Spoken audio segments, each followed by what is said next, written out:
All right, hi, and welcome to Share Your Scars. And I realized I didn't have my table up, so you hear me, but you don't see me. Hi, welcome to Share Your Scars.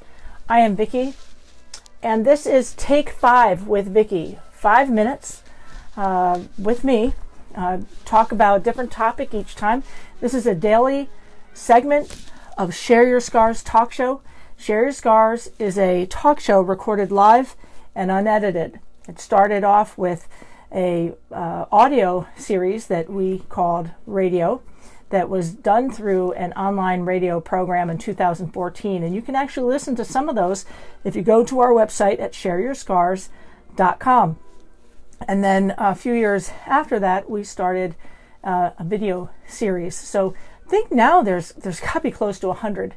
But go to shareyourscars.com and you can see all the different shows that are there. So I am Vicki. This is Take 5 with Vicki. And today's topic is something that I've mentioned in previous shows and something that we've done in our support group that we run. We have a self-injury support group with Launching Point. Launching Point is the charity that is the mothership, if you will.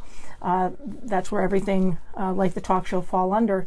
We talked about a burden box, creating something that you can put your troubles in. And today we're going to talk about creating a burden box. And I'm going to share a little something here before I get right into it.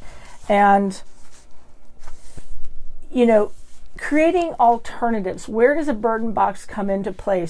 It's when you are, I'm going to read an excerpt here again from my book.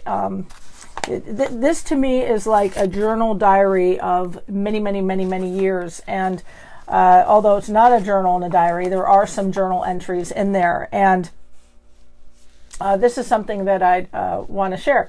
So some of my cuts and burns were premeditated. I got preoccupied with the meticulous details. Other times I cut as a reaction and something that was an instant way of escape. When relating to alternatives, one has to make a conscious decision that he or she is going to allow that alternative to work. So I'm basically sharing about how challenging it was for me to even think of not stopping or to think of stopping self-harm.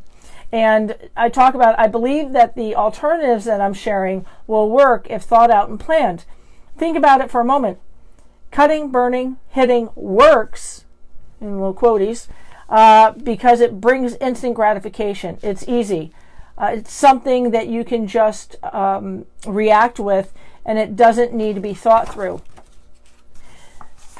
Some coping skills require thought and getting to a place of thinking of it differently than you do with self-harm. So today is burden box, and creating a burden box. Wouldn't it be great to get rid of a problem right away?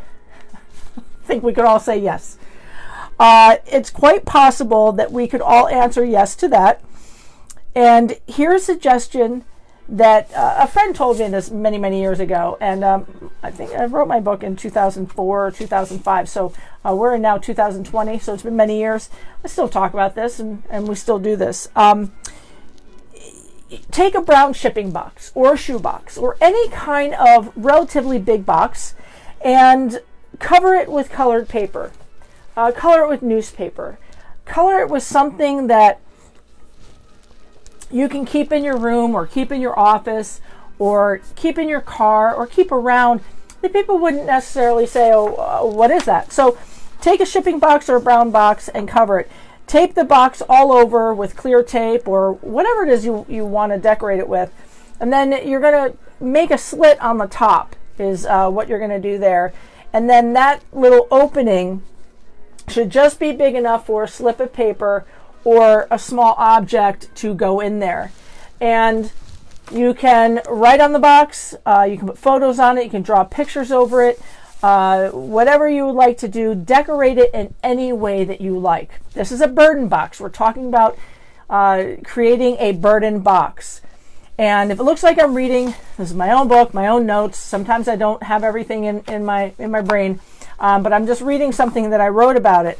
The purpose is for you to write down on paper your problem, your issue, your situation, whatever you are upset about or dealing with at the moment.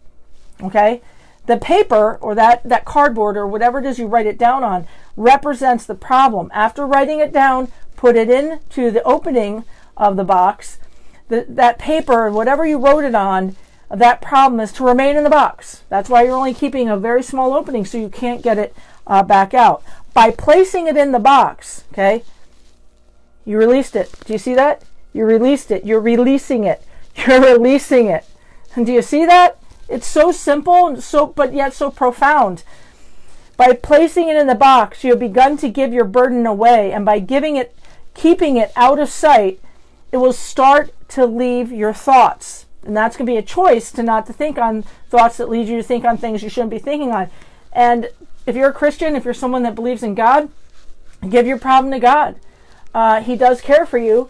And you say, God, I gave that to you. And what's really neat about putting this in the box is you can put another thing. You can put your blade in the box. You can put your lighter in the box. Whatever fits in that box is a burden box. It's there to take your burdens and you don't see them anymore.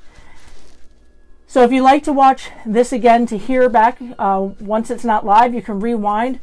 We have more tips and coping skills at shareyourscars.com. This one really does work for so many people. I've had people say, wow, my box weighs 3 pounds. I'm like, what'd you put in it? Whatever is going to cause you to harm or cause you to be unhealthy, put in that box. I hope you got something out of today's show. Please visit us at launchingpoint.org, which is our charity, or shareyourscars.com. I would love to hear your story. Please share your story to me at mystory@shareyourscars.com. It's my story, MYSTORY, at shareyourscars.com. Until next time, show your scars, share your story. Thank you for watching.